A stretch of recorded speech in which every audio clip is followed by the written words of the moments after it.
Shalom, selamat berjumpa kembali dalam renungan firman Tuhan saat ini.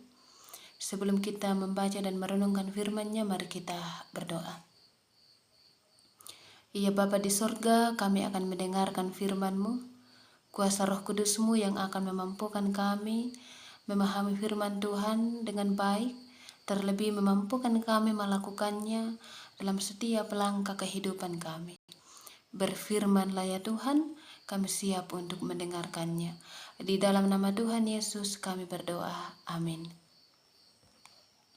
Pertama Raja-Raja pasal 19 ayatnya yang keempat. Pertama Raja-Raja pasal 19 ayatnya yang keempat. Tetapi ia sendiri masuk ke padang gurun sehari perjalanan jauhnya, lalu duduk di bawah sebuah pohon arar.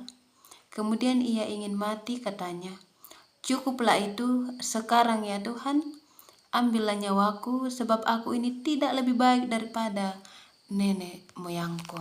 Amin. Shalom saudara-saudara yang kekasih dalam Yesus Kristus. Senang berjumpa dengan saudara sekalian dalam renungan firman Tuhan saat ini. Setiap orang apapun statusnya pasti pernah mengalami yang namanya tantangan dan pergumulan kehidupan. Apakah itu pergumulan yang bentuknya ringan, dan juga apakah itu pergumulan yang bentuknya berat atau pergumulan yang besar. Entah pergumulan tentang keluarga, pasangan hidup, ekonomi, pekerjaan, pelayanan, relasi atau hubungan dengan sesama dan lain sebagainya. Ada kalanya pergumulan itu bisa kita atasi, tetapi tidak sedikit juga membuat kita berada pada situasi yang seolah-olah tidak ada jalan keluar bagi kita. Hal demikian juga dialami oleh orang-orang beriman di dalam Alkitab. Salah satunya adalah Elia dalam Pertama Raja-Raja pasal 19 ayat 9 sampai ayat 18. Elia ini adalah seorang nabi yang dipakai Tuhan luar biasa, yaitu melawan para nabi Baal. Dia melayani Tuhan. Dia menjadi pelayan Tuhan. Tetapi ia merasakan juga yang namanya tekanan hidup. Ia merasakan juga yang namanya pergumulan kehidupan. Walau mungkin pergumulan yang dia hadapi adalah berbeda dengan apa yang kita alami. Namun pergumulannya bukan pergumulan yang ringan, melainkan pergumulan yang begitu berat. Mengapa dikatakan pergumulan yang begitu berat? Ia bahkan ingin mati. Sebagai mana ia berkata dalam pembacaan kita, "Cukuplah itu, sekarang ya Tuhan, ambillah nyawaku." Ini berarti bahwa pergumulan Nabi Elia begitu sangat berat. Dari kisah Elia ini mungkin membuat kita bertanya bahwa apakah Tuhan meninggalkan Elia? Apakah Tuhan tidak mengasihi Elia? Tentu Tuhan tidak meninggalkan Elia. Dan juga kasih-Nya tetap ada dan selalu hadir bagi Nabi Elia ini. Demikian halnya dengan kita Bapak Ibu. Sebesar apapun pergumulan yang kita hadapi di tengah dunia ini, percayalah bahwa Tuhan selalu menyertai dan kasih-Nya selalu melindungi kita. Mungkin orang-orang di sekitar kita tidak peduli dengan keadaan kita. Mungkin orang-orang di sekitar kita mulai meninggalkan kita. Namun satu hal yang perlu kita ingat bahwa Tuhan selalu peduli dengan kita. Tuhan selalu ada, Tuhan selalu hadir bagi setiap kita. Bahkan Dia tidak pernah jauh. Bahkan Dia berjanji akan memberikan kelegaan kepada setiap kita yang letih lesu dan berbeban berat. Dalam Injil Matius pasal 11 ayat 28.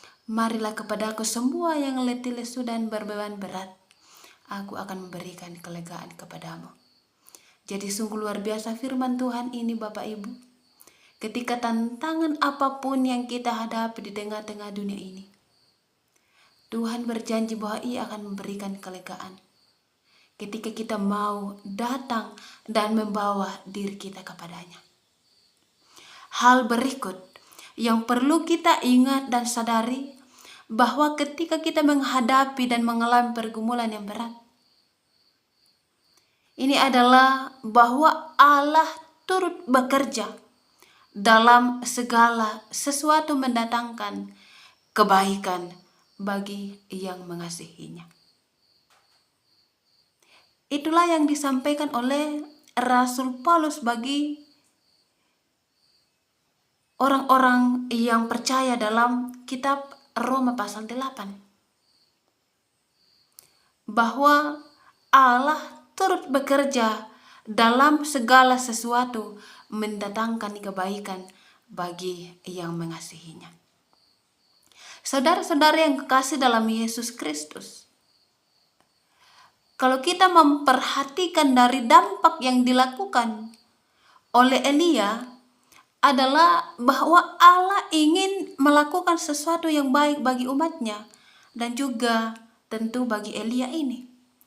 Melalui hidupnya yang merasa tertekan, Allah menyatakan diri kepada Elia sehingga ia semakin mengenal Allah.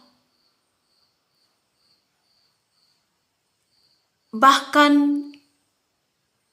ia memberikan kekuatan kepada Elia. Ia semakin mengenal Allah dan ia merasakan pemeliharaan Allah yang memberikan kekuatan kepadanya dalam menghadapi beban dan pergumulan kehidupan pada saat itu. Begitu pula dengan kita Bapak Ibu, bahwa kita percaya Tuhan tidak pernah salah dalam setiap rancangannya yang kita alami dan nikmati di tengah-tengah dunia ini, apapun bentuknya itu. Mungkin ada di antara kita yang saat ini sedang bergumul, sedang menghadapi pergumulan yang begitu sangat berat. Percayalah bahwa Tuhan ada dan akan membukakan jalan keluar bagi kita. Tuhan berjanji akan memberi kelegaan kepada kita. Yang penting kita mau datang dan berserah kepadanya. Mungkin akhir-akhir ini kita menghadapi beban dan pergumulan kehidupan, dan saat ini kita merasakan kelegaan, kita merasakan sukacita. Di situ kembali kita digugah bahwa Allah tidak pernah tinggal diam dalam segala pergumulan yang dihadapi oleh umat-umatnya. Kita percaya bahwa Allah turut bekerja dalam segala sesuatu mendatangkan kebaikan bagi setiap umat-umatnya. Karena itu, mari terus bersyukur kepada Allah yang selalu mengasihi kehidupan kita dengan selalu mengandalkan Dia dalam segala situasi kehidupan kita di tengah-tengah dunia ini. Percayalah bahwa di balik pergumulan ada rancangan Tuhan yang terindah. Kiranya firman Tuhan ini boleh menjadi kekuatan dan akan menjadi pedoman kita di dalam menjalani kehidupan ini. Tuhan memberkati firman-Nya dan memberkati kita sekalian. Amin.